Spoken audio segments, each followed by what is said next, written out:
DMTV Info, votre chaîne d'information en temps réel. La politique, la santé, le sport, les faits de société, la musique, les rumeurs et bien plus encore. Vous découvrirez cela dans notre chaîne DMTV Info.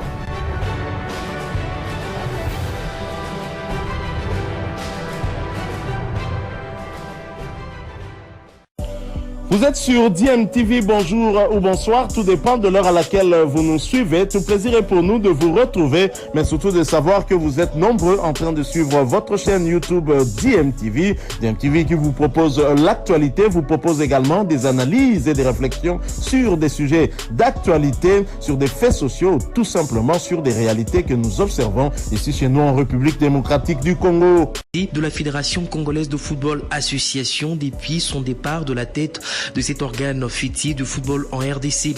Constant Omari Selemani s'est donc exprimé sur la gestion de cette fédération qu'il a dirigée de 2003 à 2021.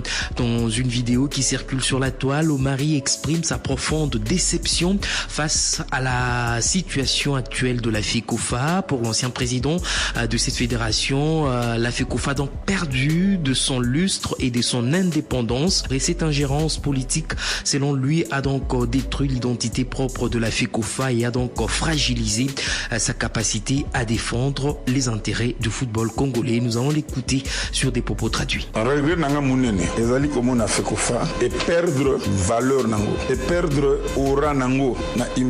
Mon plus grand regret, c'est de voir la FECOFA perdre sa valeur, son aura, sa personnalité dans l'imaginaire des Congolais. La FECOFA a perdu l'indépendance de sa gestion. Depuis que je suis parti, c'est le ministère des Sports qui a commencé à gérer certaines choses que la FECOFA était censée gérer. L'idée que j'avais de la FECOFA, cette personnalité morale que je me suis faite de la FECOFA, reste la grande déception. La FECOFA, cette personnalité morale, insistante, présente que je me suis faite pour la FECOFA, ça c'est ma grande déception. Voilà, c'était là l'ancien président de la Fédération congolaise de football association Constant Omari Selemani. Il faut signaler que depuis son départ, la FECOFA n'a pas encore connu de président élu. Après l'intérim de Donancien Chimanga, la Fédération internationale de football association avait donc nommé un comité de normalisation depuis 2023 pour organiser les élections. Balle au pied toujours sur terrain, championnat national de la RDC, place au derby louchois entre le FC Saint-Éloi Lupopo et le tout-puissant Mazembe ce dimanche. Depuis 2019, le FC Saint-Éloi Lupopo n'a jamais battu le tout-puissant Mazembe.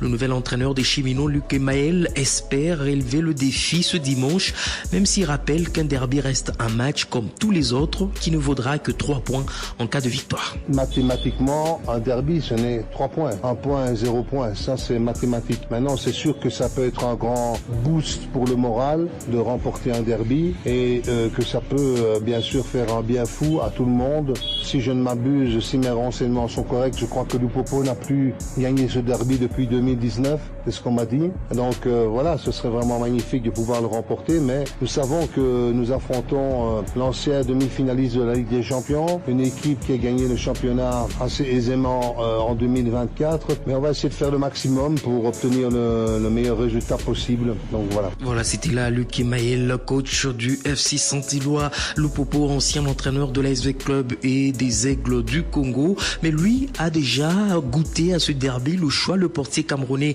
Simon Omosola, de retour de la sélection, il indique que l'équipe est prête pour se battre ce dimanche. Une victoire leur permettra de se relever après avoir été éliminé en Coupe de la Confédération de la CAF. De mon côté, les sensations sont les mêmes. Je pense que nous sommes prêts. C'est un match comme tous les autres. C'est vrai, c'est un derby, mais ça reste un match de football.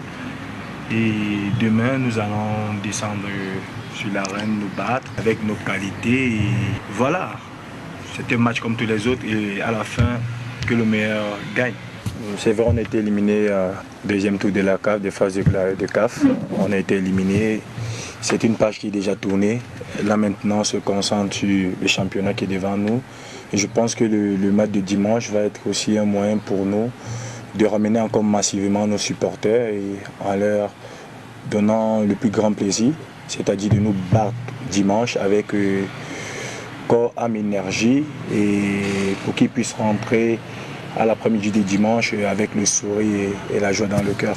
Donc pour nous, dimanche, on n'a rien d'autre à faire que de nous battre, non seulement pour nous, mais pour toute la famille Lupopo. Je ne peux qu'inviter nos fanatiques à être plus calmes, plus sereins et de venir nous accompagner parce que nous allons nous battre pour eux.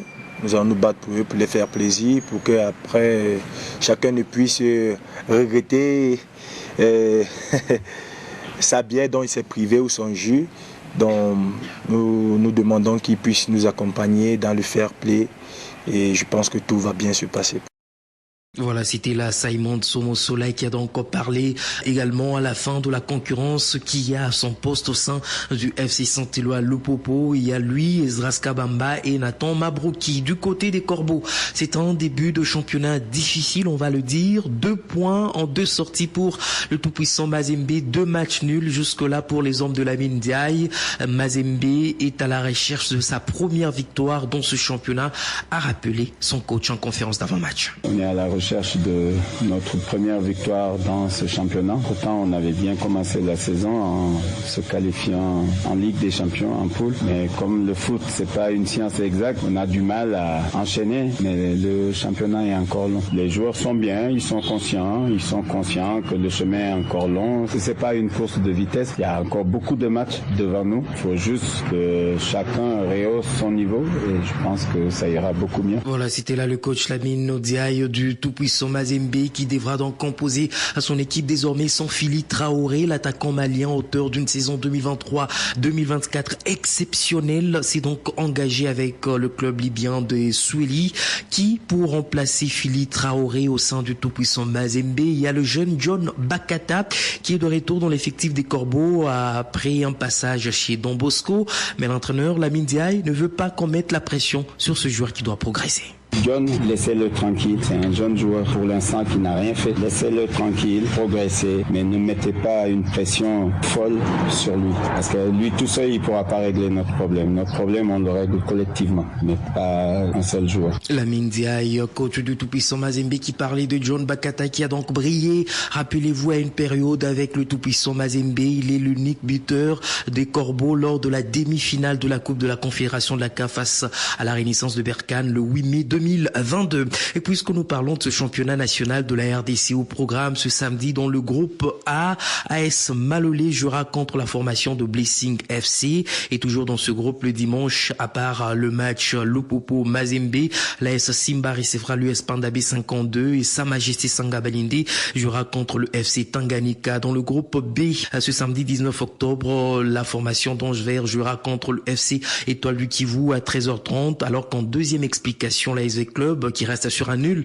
d'un but partout contre la formation de Ange Vert recevra la formation de New Jack qui a sa première participation dans ce championnat. Le dimanche 20 octobre, dans ce même groupe, le Daring Club Motema Pembe jouera contre l'Académie Club Rangers.